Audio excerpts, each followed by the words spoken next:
Welcome back to Living 808 in this selfie, smartphone, screen time obsessed society. We can't live without our technology, but how is that affecting our health? We have just the person to ask. It's Dr. Rupi. Hi. Hello, Happy New Year. Happy New Year. Thanks for having me. I know, we all have our smartphones. All of us are doing it. The technology, it starts at a young age. So what effect is that having on our health? There's so many effects from technology on our health, and we think of the positive impacts. If we think of medical technology, I mean, this has changed our lives. We're living longer. We are having more convenience, more safety. But looking at the negative side of technology, there are impacts on our health, and I'm going to start with talking about social media. Oh, that's a big one. Yeah, I think in this day and age, we're on Instagram, we're on Facebook, we're on Twitter, we're on all of these different channels, and they can have an impact on our health, and that's not always positive. There are positive aspects to it, but if we look at the negative, they can cause low self-esteem, depression. We've got a lot of teenagers that are on social media and comparing themselves. They're trying to live up to a Photoshop standard in many cases. Exactly, unrealistic expectations. And so I think that's really important to keep in mind. There's also this human connection that we kind of lose out on social media, and that's a skill set that's really important to learn early on.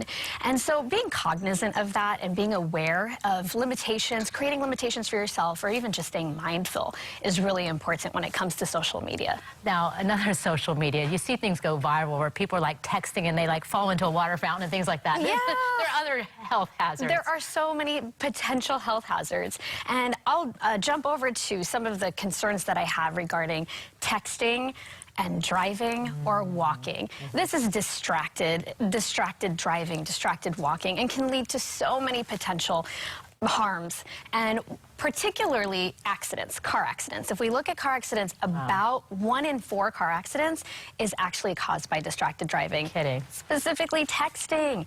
If you're driving down the H1 and you look around, unfortunately, you're probably going to see a couple people that are on their phone.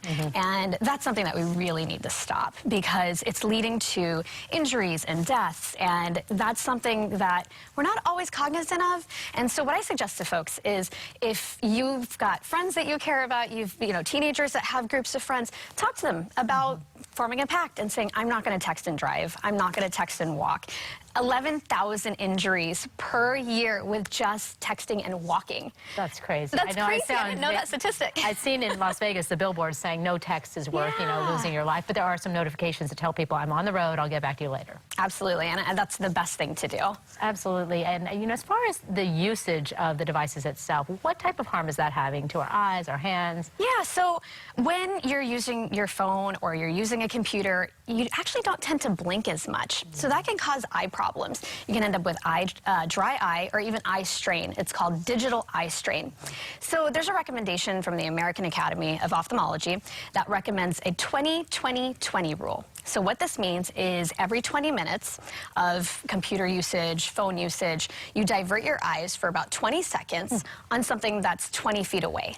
Okay. And that gives your eyes a little bit of a break, and that can reduce the strain. This strain can lead to headaches, it can lead to migraines, and vision problems. So that's a really important thing to do. In addition to that, blue light, there's still research being done on it, but blue light is that artificial light that you see coming out of your screen, and that can actually mess with your circadian rhythms, which can cause sleep problems.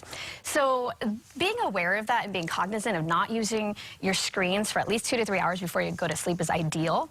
But if you work on a computer and you're on a computer all day, they do have blue light blocking lenses that they're still being studied, but might not be a bad idea. All right, and last but not least, germs. Germs. So just imagine, we have our phones on us all day, and we're touching all sorts of things, we're putting the phones down on different surfaces, and there's so much bacteria in the environment. So our phones pick those up. And so there can be all sorts of bacteria on our phones. We're talking about bacteria like MRSA, E. coli, some of these nasty sounding bugs, And so it's important that we actually disinfect our phones regularly. They've even done studies that show that there's fecal material on our phones, I know. I'm going there. So just important to be very cognizant FYI. of it. Yeah. And try to disinfect. All right. You heard it from Dr. Rupi. Let's take care of that. Wash and be very cognizant when you're using your technology. Nice to have you on as always. Thank you. Thanks so much. Aloha.